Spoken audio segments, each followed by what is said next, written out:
Hello mga kalungher, magandang gabi po mga kalungher. So meron tayong iseset na ibon ngayon, meron tayong papakitang ibon mga kalungher. So may 2 years na po sa atin yung ibon. So galing ko po yung ibon sa isang kumpare natin sa Batangas mga kalungher. So napakaganda ng ibon na to. So nakuha gumulang sa ano natin, sa istaka natin mga kalungher. So ngayon ko lang naisipan iset yung ibon natin mga kalungher. So ito po yung ibon natin.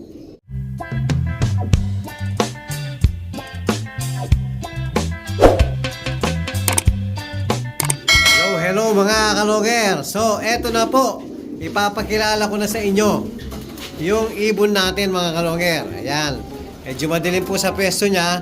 So sinet po natin kanina. Kaya lang ang problema mga kalungher, napakailap ng ibon.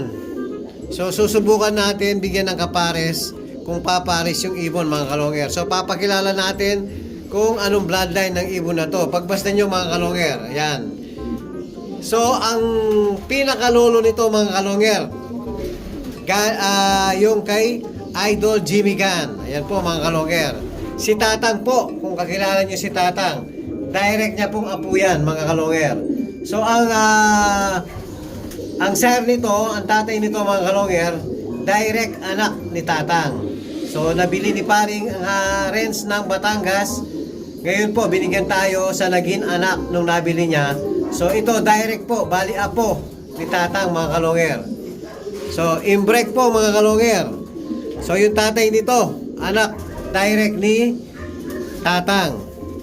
Yan po mga kalungher. Sigurado po, kilala nyo yung tinatawag na Tatang. Yung binansagan Tatang mga kalungher. So marami pong panalo yung ibon na yun sa ibang bansa. So eto mga kalungher, meron tayong direct apo ni Tatang. So ngayon lang natin iseset yung ibon natin. So try natin. Ipipili natin ang magiging kapares niya. So, pipili tayo dito sa mga hen natin.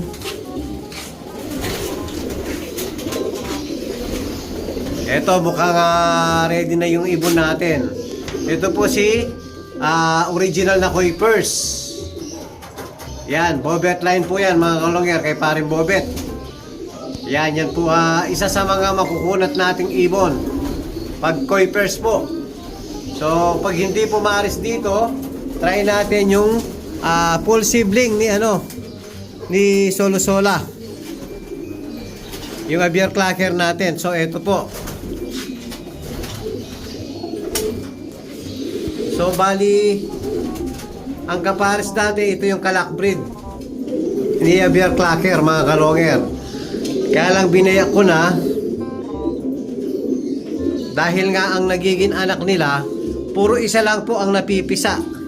So tuwing magkaklat sila, namamatay po yung isa sa dead on shell po, yung itlog nila.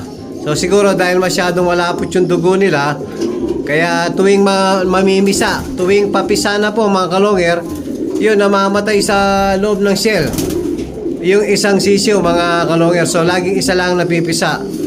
Ang problema mga kalungher, parang buntis yung ibon natin dahil inawat natin doon sa mismong kapares niya, nagpondo pa ng itlog. Ayan.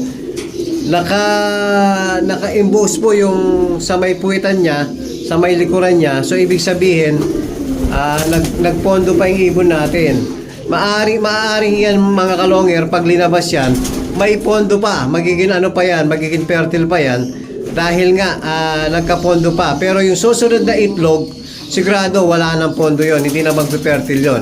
Yung dahil na-mate niya pa bago natin niliwalay. So maaaring pa yan mga kalungher, fertile pa yan. So tatry natin.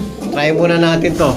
Ito mukhang malandi na to O sana wag matakot yung natin, yung inbreak natin. Dahil napakaselan po mga kalungher, napakailap.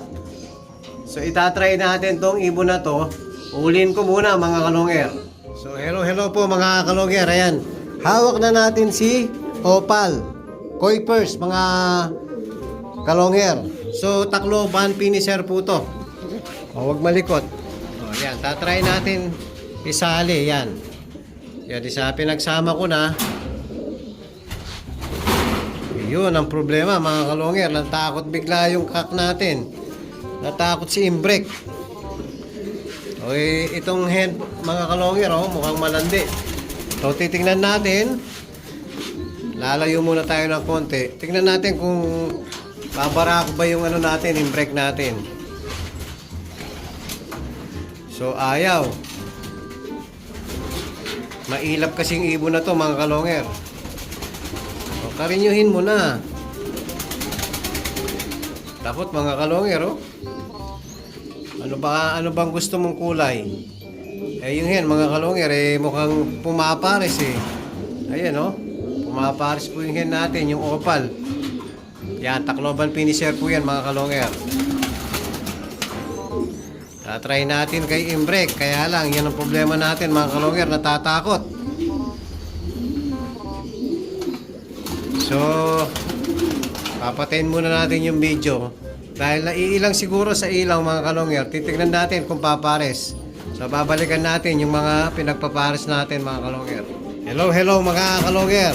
So, ang ginawa po natin, medyo po natatakot sa flashlight kasi pag tinanggal kasi natin yung flashlight, yan, medyo madilim po mga kalonger.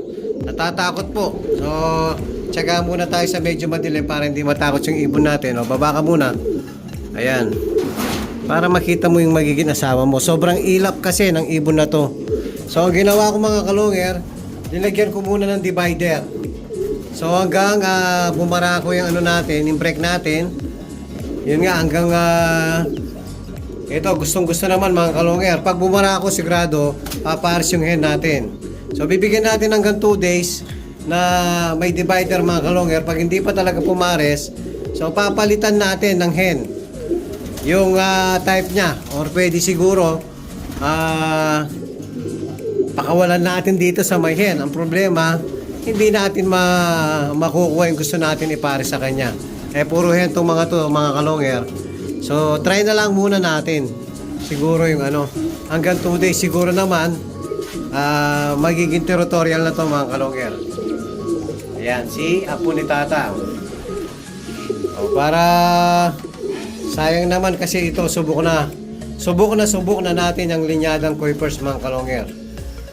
Isa sa makunat natin linyada, yung mga Kuipers. Ayan, tatak ni Paring Bobet, yung mga Kuipers mga kalonger. Ang ano nito, ang kapatid nito mismo mga kalonger, Tacloban champion po. Madami nang naging kapatid na nagtacloban champion din itong ibon na to. Tsaka mga nag-champion din sa norte mga kalonger. So subok na yung linyadang to. Kaya dito natin ipapares. Ayan, kay Apo ni Tatang. Ang lungkot mo naman tingnan, no? So makikita natin siguro dahil gabi na nga mga kalonger. Bukas titignan natin. Sana pagkagising natin, pagsilip natin, pares na kayo ha. So bibigyan kita hanggang 2 days lang. Ayan mga kalonger, i-update ko kayo kung magpapares yung ibon natin, si Imbrek at saka si Kuipers. O yan muna yung update natin sa isang parisan natin mga kalonger. At kung bago pa lang kayo sa aking channel, huwag kalimutan mag-subscribe, like and share at pakipindot na rin po yung notification bell, pati na rin po yung all para updated kayo sa mga bagong video natin. So yun lang po mga kalonger, maraming salamat po, keep safe and God bless.